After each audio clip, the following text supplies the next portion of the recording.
नमस्कार। आज का जो टॉपिक है वो है मांगलिक दोष और उसका शादी पे असर।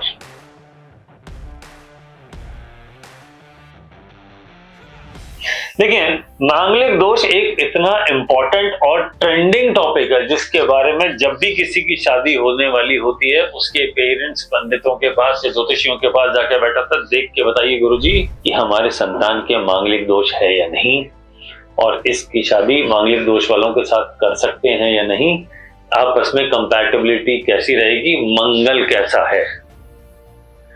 ये बहुत इंपॉर्टेंट क्वेश्चन है और ये सवाल हमेशा ही ट्रेंड में रहता है। तो अगर शादी की बात हो और मांगलिक दोष की बात ना हो, ऐसा नॉर्मली नहीं देखा गया। उसका मतलब जब भी मैरिज की बात होगी मांगलिक दोष की बात होगी, और ये इंपॉर्टेंट टॉपिक है, इसे हमें समझना चाहिए। मांगलिक दोष पहले समझते हैं क्या है।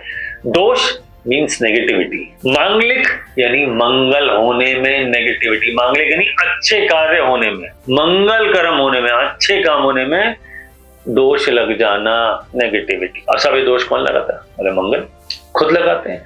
तो कुंडली में मांगलिक दोष वाली कुंडली कैसे होती है? पहले तो ये फॉर्मूला समझ में आना चाहिए, मैं आपको अभी फॉर्मूला समझा देता हूं। अगर कुंडली में लगन में, चौथे घर में, सातवें घर में, आठवें घर में और 12वें घर में, मैं रिपीट करता हूं, पहला घर फर्स्ट हाउस इन लग्न, जो खुद का है, जो हमारे शरीर, हमारे बिहेवियर, हमारे माइंडसेट, हमारा थॉट प्रोसेस का होता है। चौथा घर इसे बोलते हैं सुख स्थान, जो सुख से रिलेटेड है, घर से रिलेटेड है, गाड़ी से रिलेटेड है, ओवरऑल हैप्पीनेस है।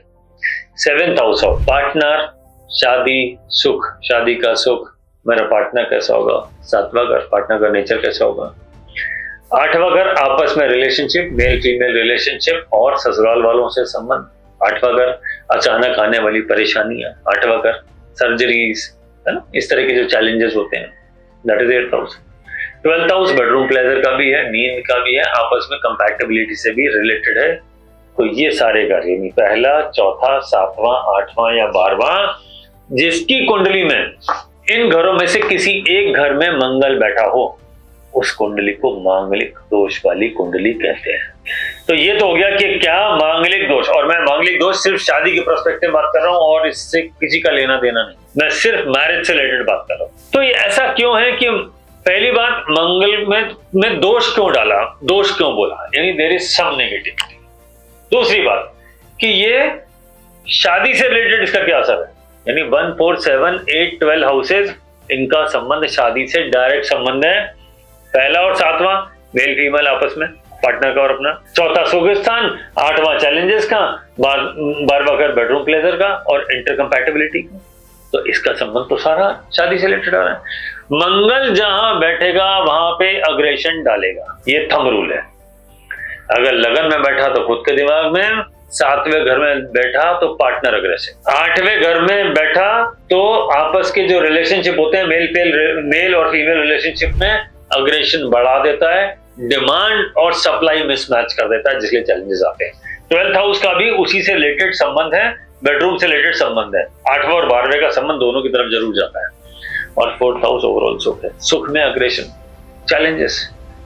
तो इसलिए मंगल इन घरों में नॉर्मली खराब रिजल्ट देते हैं। मैं सिर्फ शादी से रिलेटेड बात कर रहा हूं और कोई बात नहीं कर रहा। अगर ऐसी स्थिति है तो कुंडली मिलाते वक्त आपको ये ध्यान रखना चाहिए कि जब आप कुंडली मिलाएं तो मांगलिक दोष दोनों मंगल वाले एक दूसरे के साथ कंपैटिबल हों, यानी दोनों एक दूसरे से कंपैटिबिलिटी रखते हों, ज्यादा अग्रेशन ना हो और एक दूसरे को हैंडल कर पाए। अगर एक ज्यादा अग्रेसिव है तो दूसरा थोड़ा बैलेंस करने वाला, थोड़ा मैच्योर ज्यादा हो, ताकि रिलेशनशिप बनी रहे और चलती रहे।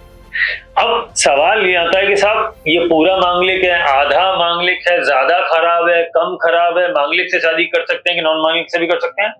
तो मंगल की नॉन मांगलिक से शादी करने में ज्यादा प्रॉब्लम नहीं है।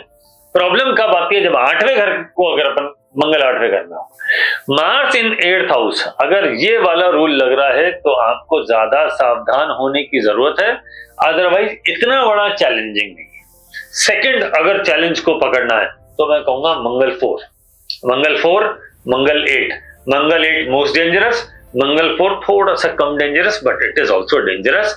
हस्बैंड वाइफ रिलेशनशिप में थोड़े चैलेंजेस, अग्रेशन थोड़ा ज्यादा लेके आता है। Rest all is fine. पहला 7वां मैनेजेबल है, 12वां इज मैनेजेबल, चौथे और आठवें के मंगल को, स्पेशली आठवें को मंगल के समय मैचिंग करते हुए कुंडली मिलान करते ज्यादा ध्यान रखना पड़ता है। चौथे में भी ध्यान अच्छी तरह से केयरफुली चेक करना चाहिए। ये है मोटा मोटा रूल। एक जना अगर अग्रेसिव हो तो दूसरा अगर मैच्योर हो, सेंसिबल हो और थोड़ा धैर्यवान हो, यानी पेशेंस वाला, चाहे मेल चाहे फीमेल, एक अग्रेसिव एक पेशेंस, तो गाड़ी चलती रहती है। अगर दोनों ज्यादा अग्रेसिव हो गए तो चैलेंजेस बहुत बढ़ जाते हैं। और अगर बाकी किसी घर से रिलेटेड अगर संबंध आ गया, 6 से कनेक्शन आ गया, 12 से कनेक्शन आ गया, तो ये सेपरेशन की तरफ ले जाता है और फिर बहुत लंबे कोर्ट कचहरी और डिवोर्स के केसेस चलते हैं। इसलिए इन बातों का ध्यान रखना चाहिए। आठवां मंगल सिर्फ इंटरपर्सनल रिलेशनशिप पे ही असर नहीं डालता, ये एज पर भी, पार्टनर की एज, आयु पर भी अपना डायरेक्ट इम्पैक्ट डालता है। अगर बाकी प्लैनेट आठवें मंगल वाले को सपोर्ट करने लग गए तो पार्टनर की जिंदगी में बहुत ज्यादा परेशानी आ जाती है। बहुत बार मैंने एक्सीडेंट्स होते हुए भी देखे हैं कि छोटी उम्र में एक्सीडेंट्स होगा और उस वजह से काफी जिंदगी में परेशानी आई और जो लंबे समय तक चली, ये आठवें मंगल की वजह से हो सकता है। बस उसी में ध्यान रखने की जरूरत है। ज्यादा मांगलिक दोष में बहुत ज्यादा चैलेंजेस नहीं है, सिर्फ ये जो छोटी छोटी एक दो चीजें हैं, बारीकियां, इस पे ध्यान रखें। इसके हिसाब से चार्ट की मैचिंग करें, या अपने लिए जब पार्टनर सेलेक्ट कर रहे हैं तो उसको देख लें। छोटी सी मैचिंग आपकी जिंदगी में बहुत बड़ी बड़ी परेशानियों को आने से पहले ही रोक देगा या आने ही नहीं देगा, और आपकी रिलेशनशिप को सेफ, साउंड और अच्छी बनाए रखेगा और लंबे समय तक आपको उसका सुख प्राप्त होगा। आई एम श्योर ये वीडियो आपको जरूर पसंद आया होगा। अगर ये वीडियो आपको पसंद आया हो इसे लाइक करें, चैनल को सब्सक्राइब करें और अपने सभी मित्रों के साथ इसे शेयर करें। फिर मिलते हैं किसी और वीडियो में। नमस्कार।